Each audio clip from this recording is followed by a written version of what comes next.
मैं जीनत जबीन सिद्दीकी एक बार फिर से आप सबों की खिदमत में अपनी एक ताज़ा तरीन कहानी दिल खुश हुआ लेकर हाजिर हूँ। समाअत फरमाएं। जाड़े की सुबह थी। धूप अपना आंचल धीरे धीरे फैला रही थी। गर्म सुनहरी सुनहरी धूप पेड़ों से छनकर सेहन में लगे गुल दाऊदी के गमलों तक पहुंच चुकी थी।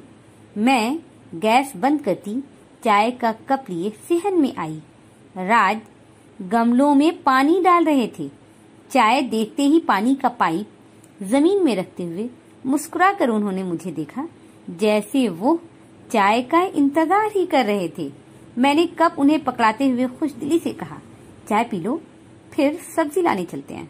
सुबह सुबह सब्जियां अच्छी मिलती हैं, इसी बहाने हम दोनों का वॉक भी हो जाएगा। हाँ, मैं भी यही कहने वाला था। राज कप पकड़ते हुए सेहन में रखी केन की कुर्सी पर बैठ गए। धूप का एक टुकड़ा खिड़की से उतरकर खुले सेहन में आ गया था। नर्म मुलायम सी ये धूप बहुत भली लग रही थी। राज ने चाय खत्म करते हुए कप मुझे पकड़ाया और तुम तैयार हो आओ, जब तक मैं बाकी पौधों में पानी डाल लेता हूँ, कहते हुए वो एक बार फिर से पाइप उठाकर अपने अधूरे काम को पूरा करने लगे। 10 मिनट बाद हम दोनों पैदल ही सब्जी खरीदने जा रहे थे। रास्ते में कई और लोग भी सड़कों के किनारे वॉक करते नजर आ रहे थे। जाड़े की ये एक खूबसूरत सी सुबह थी। सड़कों पर आना जाना कम ही था। क्रॉस रोड से निकलकर मेन सड़क पर आने में हमें 10 मिनट लग गए थे। वैसे भी राज के साथ वक्त का पता कहाँ चलता था। हमारी शादी को 3 साल हो गए थे। राज का अपना एक छोटा सा बिजनेस था और मैं घर पर रहकर अपनी अधूरी पढ़ाई मुकम्मल कर रही थी। जिंदगी बड़ी खूबसूरत थी राज के साथ। हम दोनों एक साथ चल रहे थे। मेन रोड पर चलते हुए भी हम दोनों को 10 मिनट हो गया था और अब हम सड़क के किनारे बने ग्राउंड में थे, जहां ताजा और खूबसूरत सब्जियां बिकती थीं। गांव से लोग सब्जियों को लेकर भोर के वक्त ही निकल पड़ते थे और 8 बजते बजते सब्जियां इस ग्राउंड में आ जाया करती थी। सड़कों पर लोग नजर आए या न आए, इस ग्राउंड में लोग जरूर मौजूद हुआ करते थे। ताजा सब्जियों के लिए यही एक जगह थी और यहाँ भी सब्जियां 12 बजते बजते खत्म हो जाया करती थी। राज को पालक पसंद आया और मुझे मटर और फूल गोभी, और अभी टमाटर के लिए हम आगे बढ़ ही रहे थे कि मेरी नजर उस बूढ़े पर पड़ी जो ग्राउंड में एक किनारे सिकुड़ कर बैठा था। उसके सामने 2 छोटी छोटी प्यारी प्यारी सफेद मुर्गियां थीं। मैं लपक कर उस बूढ़े की तरफ जाने लगी। राज ने मुझे कहा भी, ये तुम कहाँ जा रही हो? बस अभी आई, कहती मैं उस बूढ़े के पास पहुंच गई। मेरे वहां पहुंचते ही मुर्गियां फड़फड़ा कर उस बूढ़े की पैरों के नीचे छुपने लगी और बूढ़े बाबा जो सिकुड़ कर बैठे थे, उनके अंदर कुछ हरकत सी हुई। वह दोनों मुर्गियों को पैरों के नीचे से बाहर निकालते हुए बोले, देखो बेटी, बड़ी प्यारी मुर्गियां हैं। वह मुर्गियों को उठाकर मेरी तरफ बढ़ाए तो मैं उछलकर जरा दूर हो गई, क्योंकि मुझे मुर्गियां देखनी पसंद थी, उसे पकड़ना नहीं। राज आओ ना, मैंने गर्दन मोड़कर दूर खड़े राज से कहा, तो वो सब्जियों का थैला पकड़े मेरे करीब आ गए। देखो ना, कितनी प्यारी मुर्गियां हैं, मैं लूंगी। मैं राज की तरफ देखती हुई खुशदिली से बोली, अरे क्या करोगी, लेकर चलो, रहने दो। वो मेरा हाथ पकड़कर वापस ले जाने लगी। राज, मुझे लेना है, मैं उसके सूप बनाऊंगी। देखो ना, देसी मुर्गियां हैं। अब कहाँ इस शहर में देसी मुर्गियां मिलती हैं।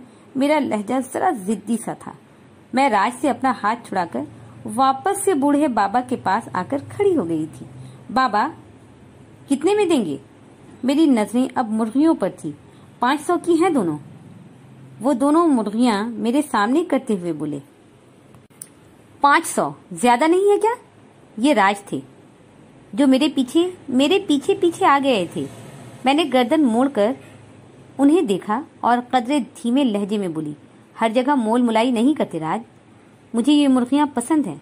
और फिर देखो ना, ये बाबा कितनी सर्दी में अपने गांव से सिर्फ 2 मुर्गियां ही लेकर आए हैं, शायद इनको पैसों की जरूरत हो। मेरा लहजा जरा धीमा हो गया था। पैसों की जरूरत किसे नहीं होती? राज जरा नाराज होते हुए बोले, हर किसी को होती है, मगर इनको ज्यादा है। मैं मुंह बनाकर बोली और एक बार फिर बाबा से कहने लगी, कुछ कम वम भी करेंगे या? कितने पैसे देंगी आप? वो मुझसे पूछने लगी तो मैं राज की तरफ देखने लगी जो वॉलेट खोले पैसे गिन रहे थे। 300 से ज्यादा नहीं दूंगा, देना हो तो दें, वरना। राज वॉलेट वापस जेब में रखते हुए कह रहे थे और बाबा मुर्गियों को पैरों के नीचे करते हुए नफी में सर हिला रहे थे।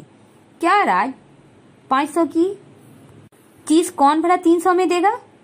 मैं आंखें निकाले नाराजगी से बोली, अरे देखो तो, दोनों का वजन 1 किलो से ज्यादा नहीं होगा। मैं 300 ठीक दे रहा हूँ। राज मेरा हाथ पकड़े जाने लगे। क्या राज, तुम हर जगह मोल तोल करते हो, देखो तो सही, देसी मुर्गियां हैं, मौसम सर्द है, बड़ा मजा आएगा सूप पीते। कुछ पैसे और बढ़ाओ और मुर्गियां ले लो। मैं राज से अपना हाथ छुड़ाती हुई बोली। राज अब तक वहीं खड़े थे और मैं एक बार फिर उन मुर्गियों के पास खड़ी थी। बाबा 500 से कुछ कम कर दें, देखें मुर्गियां छोटी छोटी सी हैं। अब मैं बड़े प्यार से कह रही थी। मुझे लगा राज मेरे पीछे आकर खड़े हो गए हैं। बेटा 450 लगेंगे, उससे कम नहीं कर सकता। बाबा 400 लेकर दे दें। आपकी मुर्गियों पर मेरा दिल आ गया है। मेरा लहजा बड़ा मीठा था। ठीक है, 400 ही दे दें। बाबा के मुस्कुराकर कहने पर मैं खुश होकर राज की तरफ देखी जो पैसे निकाल चुके थे। देसी मुर्गियों का अपना मजा होता है। मैं ये कहती राज से पैसे लेकर बाबा को पकड़ाने लगी। पैसे लेने के लिए बढ़ा, बाबा का हाथ रुक सा गया। बेटा, ये देसी मुर्गियां नहीं हैं। मैंने 2 चालानी चूजे खरीदे थे। उन चूजों को बड़े प्यार से पाला है। मैं इन मुर्गियों को नहीं बेचता, मगर मुझे पैसों की जरूरत है। उनका लहजा उदास हो गया था। मेरा बढ़ा हुआ हाथ वापस हो गया। मैंने राज की तरफ देखा। रहने दो, फार्म की मुर्गियां 120 रुपए किलो मिल जाती हैं, वहीं से ले लेंगे। बेकार की मुर्गियां हैं, 400 में किलो भर। राज बड़बड़ा रहे थे। उनकी बातें सच भी थीं, मगर मेरे अंदर कुछ और ही चल रहा था। मैं खड़ी थी, मेरी नजरें अब बाबा पर टिकी थीं, जो एक बार फिर मुर्गियों को अपने पैरों के नीचे कर रहे थे। बेटा, ये देसी मुर्गियां नहीं हैं, यही तो कहा था उन्होंने। लोग अपने कारोबार को चलाने के लिए कितना झूठ बोलते हैं, और ये बंदा अपनी बिक जाने वाली मुर्गियों को सच बोलकर बेच नहीं पाया था। उसे पैसों की जरूरत भी थी, फिर भी वो मेरी आंखें भर आई थी। राज अब मेरा हाथ पकड़े चल रहे थे।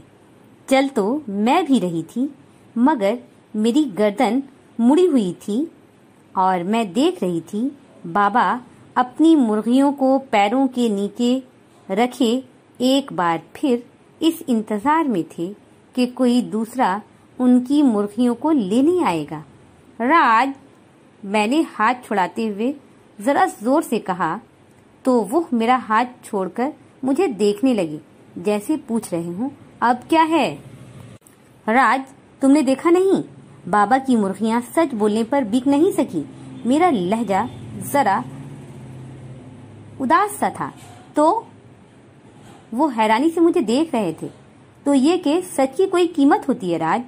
मैंने राज का हाथ बड़े प्यार से अपने हाथों में लेते हुए अपनी बात आगे बढ़ाई। मुझे तो लगता है इस झूठ की दुनिया में अगर कोई सच बोल रहा है तो उससे कीमती चीज और कुछ भी नहीं। तुम पैसे निकालो, मैं उन्हें खुशी खुशी दूंगी, और मुर्गियां भी नहीं लेना मुझे। मेरी आंखों से आंसू निकल रहे थे और राज के होठों पर मुस्कुराहट बिखर रही थी। वो मेरा हाथ पकड़े मुझे साथ लिए चल पड़े। एक बार फिर से हम दोनों बाबा और उनकी मुर्गियों के पास खड़े थे। हम दोनों को देखकर बाबा की आंखों में चमक सी आ गई थी। राज पैसे निकाल रहे थे और बाबा पैरों के नीचे से अपनी मुर्गियां। राज ने 500 का नोट मुझे पकड़ाया और मैं वो नोट बाबा की तरफ बढ़ाते हुए कहा, बाबा आपके सच से दिल खुश हो गया।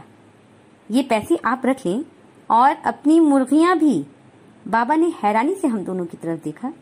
रख लें बाबा, राज ने मुस्कुराकर कहा तो बाबा के चेहरे की पर मुस्कुराहट फैल गई।